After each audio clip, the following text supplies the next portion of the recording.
Good night mga kagaspol, Race here. So nandito na tayo sa Vista Mall. Nakapag-register na tayo, so may sticker na, saka may wristband.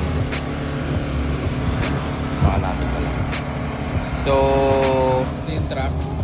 Yan, yung ginawa nila. Mahaba-haba to kasi ano to eh, ang tawag dito, mahaba-haba to dahil ito ay Super Series. So nandito yung mga PFD teams na naghihintay nila. So yun, doon kami magtatama lang. So yan, uwi lang ako para kumuha ng mga gamit. Let's go.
Payi. Mem lang tayo ng 3 beses yata.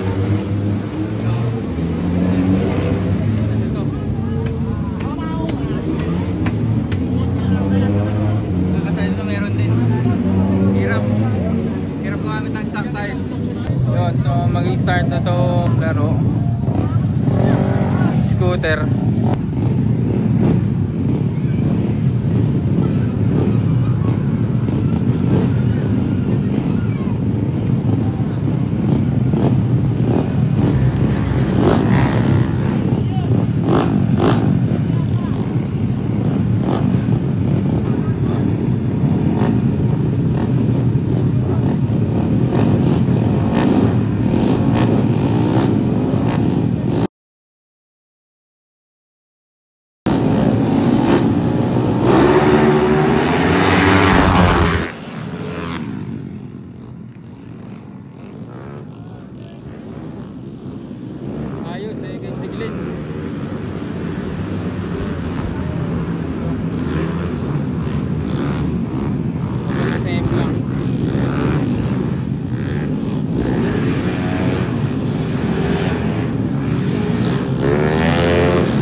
Bautu Super Underbowl Limited SC. Tayo.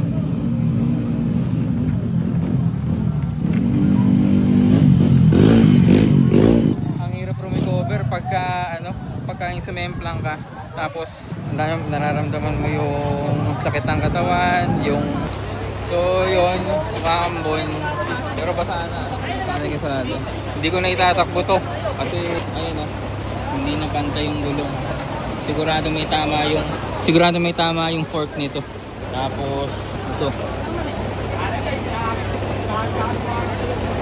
Hindi ko malaman kung nabasag pa. lang. Ito. Tapos yung ano ko, ayan o. Balik na yung bracket. Grabe na. Hindi ko na itatakbo to kasi ano lang, itutumba lang ako nitong motor. Okay na yun. Good game, magbibideo na lang tayo ng pang mga kakarera mamaya. Nakakalungkot man, eh wala. Ganoon talaga, buhay racing.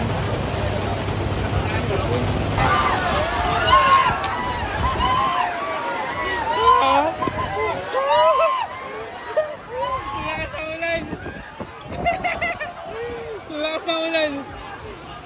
Nakahawak ka din.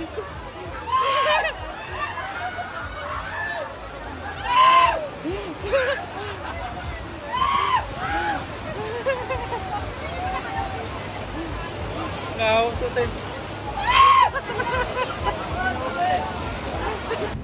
So yun mga kagaspol, dahil nakatatlong semplang tayo kanina dun sa warm up session yung una, then sa qualifying nakadalawang semplang tayo. So nag-decide na ako na hindi mag-race kasi sobrang ano talaga, sobrang dulas nung gulong, hindi talaga kaya ng stock tires. So kaysa mabarag yung ano, yung motor, saka ako, yan may sugat ako eh. Yan, saka ito. Tumago sa suit. So yun, ganoon talaga, kasama talaga sa karera yun. Kaya inano ko na lang, nag-decide na ako na wag kumarera kasi kawawa ako, saka kawawa talaga yung motor.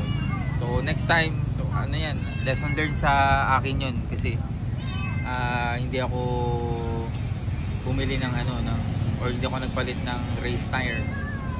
So lesson learned, mahalaga, meron tayong natutunan, meron akong mga na-realize sa mga decision sa pagmumotor, sa karera. So yun, ganun lang. Ang nangyari pala doon, since umulan ng malakas, hindi na tinuloy yung yung mga kasunod na mga karera kasi parang ginahaya tayo yung racetrack. Then late na rin. So dun sa kumuha lang sila ng top 3 dun sa qualifying, and yun na rin yung may mga award or yung sa podium. So yun, hanggang dito na lang. Race safe, ride safe. Let's go.